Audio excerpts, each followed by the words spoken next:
প্রতি বছরের ন্যায় এবছর শারদোৎসব আগে কালিয়াগঞ্জ প্রণবানন্দ বিদ্যাপীঠের বার্ষিক সাংস্কৃতিক উৎসব ও পুরস্কার বিতরণী অনুষ্ঠান অনুষ্ঠিত হলো।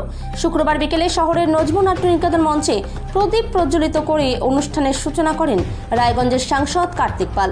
ভারত সেবাশ্রম সংঘ অনুমোদিত কালিয়াগঞ্জ প্রণবানন্দ বিদ্যাপীঠের মহাদেবপুর ও সুকান্ত মোড় শাখার যৌথ বার্ষিক সাংস্কৃতিক ও পুরস্কার বিতরণী অনুষ্ঠানে উপস্থিত ছিলেন স্বামী জ্যোতির্ময়ানন্দজি মহারাজ, বিশিষ্ট শিক্ষানুরাগী প্রাক্তন এডিএম জয়দেব সাহা, সমাজকর্মী সন্তোষ বেঙ্গানি। প্রণবানন্দ বিদ্যাপীঠের দুই শাখার ছাত্রছাত্রীরা সাংস্কৃতিক অনুষ্ঠান পরিবেশন করে। অনুষ্ঠানকে ঘিরে কচিকাচাদের উৎসাহ ছিল চোখে পড়ার মতো। ভারত সেবাশ্রম সংঘকে চালাচ্ছে, তার সাথে আপনারা যেন আনন্দিত হবেন।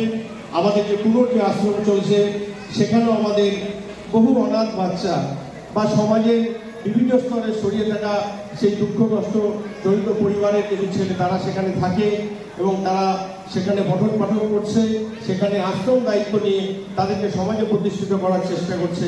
আমি তার সাথে সাথে এই আশ্রম বা আমাদের এই প্রণবানন্দ স্কুল, এই স্কুলের বিভিন্ন উন্নয়নমূলক কাজে যেমন ছিলাম এবং আজকের মঞ্চ থেকে আমি বলছি, আগামীতেও আমি শুধু সাংসদ নয়, আমি কালিয়াগঞ্জের একজন কালিয়াগঞ্জের নাগরিক হিসাবে এবং তার সাথে আমার সহযোগিতা হবে। স্কুলের যদি কোনো সহযোগিতা লাগে, আমি সবসময় স্কুলের পাশে আছি এবং স্কুলের আমি সার্বিক সাফল্য কামনা করি।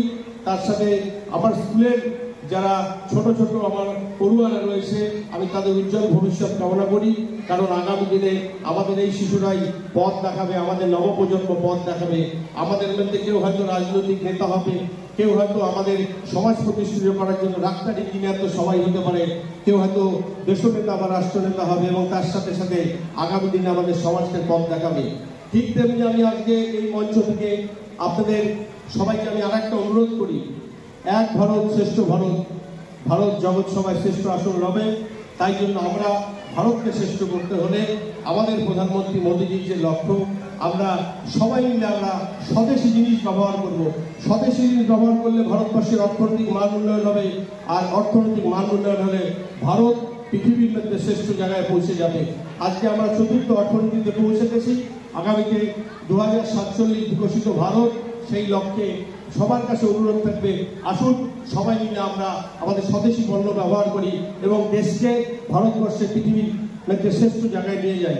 তার সাথে আমি এই অনুষ্ঠানের সার্বিক সাফল্য কামনা করি এবং তার সাথে স্কুলের আরো দিন দিন অগ্রগতি হোক সেই কামনা যেমন করি, এবং তার সাথে মহারাজ যেভাবে আমাদের সমাজের বিভিন্ন ক্ষেত্রে শুধু স্কুল নয়, আশ্রম নয়, উনি যেভাবে কাজ করে চলেছেন, আসুন আমরা সবাই মিলে আমাদের গুরু মহারাজের কাছে প্রার্থনাকারী মহারাজ সুস্থ থাকুক এবং মানুষের জন্য যেন তিনি আরো কাজ করতে পারে। সর্বোপরি আমার ভারত সেবা